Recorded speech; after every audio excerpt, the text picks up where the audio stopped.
రాగి మనకు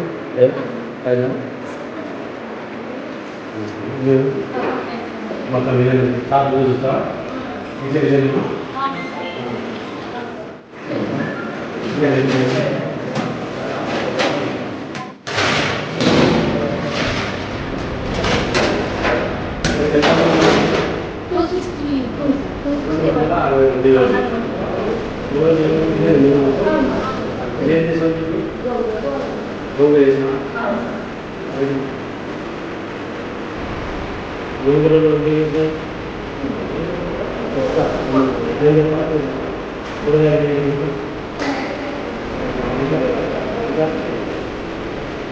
ఇదేనా ఇంకా రూమ్లో తొందరగా ఎందుకంటే తక్కువ కావాలంటే సరే చెప్పు.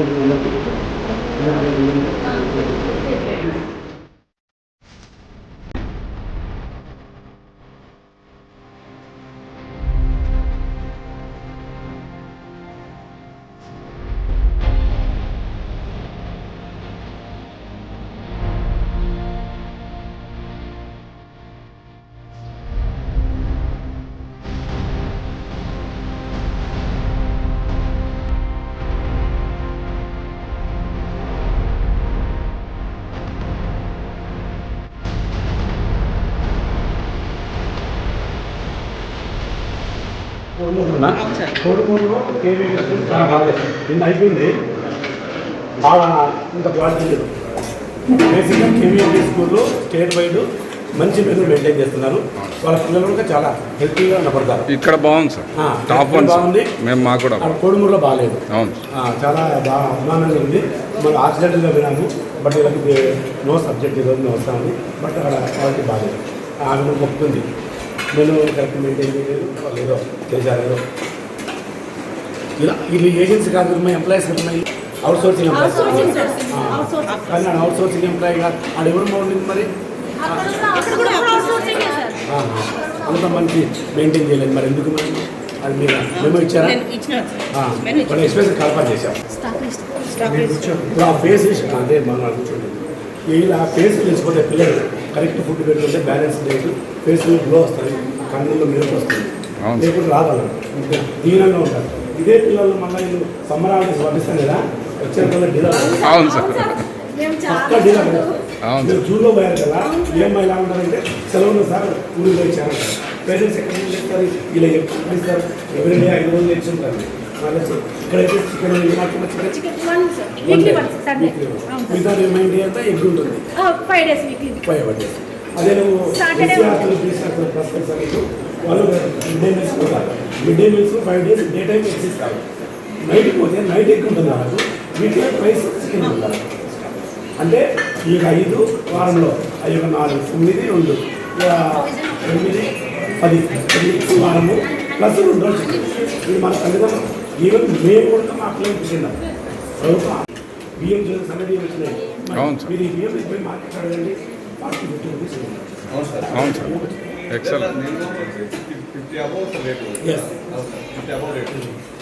అందులో 45 ఉంది. ఇంట్లో 45లో ఐరన్ ఉంటుంది, ఆ పోలిక్ యాసిడ్ ఉంటుంది, అమినో యాసిడ్స్ ఉంటాయి. ఇవన్నీ బలవంతమైన ఆహారం పిల్లలకు రావాలని సైంటిఫిక్గా తయారు చేసుకుంటున్నారు. వెనుకుంటుంది సైంటిఫిక్గా ఆహారపట్టిగా ఎవరో మంత్రి సెక్రటరీ చేసింది కాదు సార్. ఇంకా మొత్తం డైటీషియన్ సైంటిస్ట్ తయారు చేసినారు. పిల్లలకి ఏ పదార్థాలు పెడితే ఎక్కువ గోంగూర ఉంటుందండి, ఐరన్ గురించి గోంగూర ఉంటుందండి. గోంగూర ఆకుకూరలు, బెల్లం ఐరన్ ఉంటుంది. రాగి జావా దాంట్లో కూడా ఆకుకూరలు ఇంత ఇటువంటి మీద మనకు పిల్లలు తల్లిదండ్రులు 12 వాళ్ళు ఎక్కడికి వస్తారండి.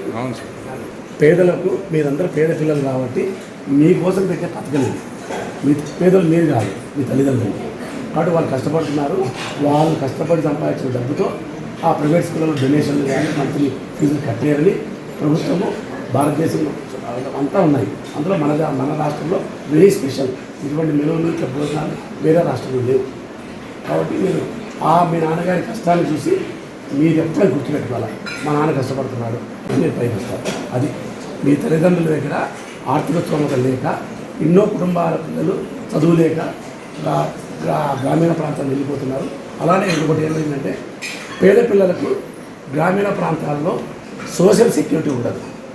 సోషల్ సెక్యూరిటీ అంటే సామాజిక భద్రత. పేద పిల్లల యొక్క తల్లిదండ్రుల పిల్లలకు సామాజిక పెద్దయితే అనే మీకు ఒక భద్రత ఉండదు. అక్కడ నష్టపోతారని ఆ ఉద్దేశంతో ఈ హాస్టల్స్ పెట్టారా? నేను గర్ల్స్ హాస్టల్ పెట్టిందైతే వెరీ స్పెసిఫిక్గా సామాజిక భద్రత గురించి. ఇక్కడైతే భద్రంగా ఉంటారు, సేఫ్ జోన్లో ఉంటారు. గ్రామీణ ప్రాంతంలో మీ తల్లిదండ్రులు ఉండరు, పక్కింటి వాళ్ళు ఇల్లు ఏదో ఏదైనా మిమ్మల్ని ఏదైనా ఆ ఉద్దేశం కూడా సామాజిక భద్రత. కాబట్టి మీరు చదవాలనేది చాలా గవర్నమెంట్ ఎంతో ఖర్చు పెట్టి కోర్టు ఖర్చు పెట్టి చేస్తాను. మీరు దయచేసి మీరు బాగా చదివి మంచి పేరు తెచ్చుకోవాలి. అట్లా భారతదేశం అంతా చదువుతుంది. కాబట్టి చదువు ముఖ్యం, చాలా ముఖ్యం. ఏ ముఖ్యం? ఇప్పుడప్పుడు ఒక శ్లోకం ఉండేది, నచోరహార్యం మాపాతృపాద్యం నచభారకారి వ్యయేనం వర్ధతే విద్యాధన సరోధన ప్రధాన హాని. నచోరహార్యం అంటే చోరు, నువ్వు ఎంత చదివినా కానీ దొంగలించరు. నాపాతృపాద్యం అంటే నువ్వు ఎంత సంపాదించినా మీ అన్నదమ్ములు పంచుకుంటారు ఆస్తి. అదే చదువు అయితే పంచుకోవాలి. నచభారకారి వ్యయం అంటే నువ్వు ఎక్కువ డబ్బు సంపాదిస్తే ఇన్కమ్ ట్యాక్స్ కట్టాలి ప్రభుత్వానికి. అదే చదువు సంపాదిస్తే ఎవరికి కట్టాల్సిన అవసరం లేదు. కాబట్టి ఈ శ్లోకము చాలా ఇంపార్టెంట్. చదువుకి ఇంపార్టెంట్ ఏంటంటే ఇది నచోరహార్యం నాభాతృపాద్యం నచభారకారి వ్యయనం వర్ధతే విద్యాధన సర్వధన ప్రధాన. అన్ని ధనాల కంటే ఆల్ ద బెస్ట్. మంచిది.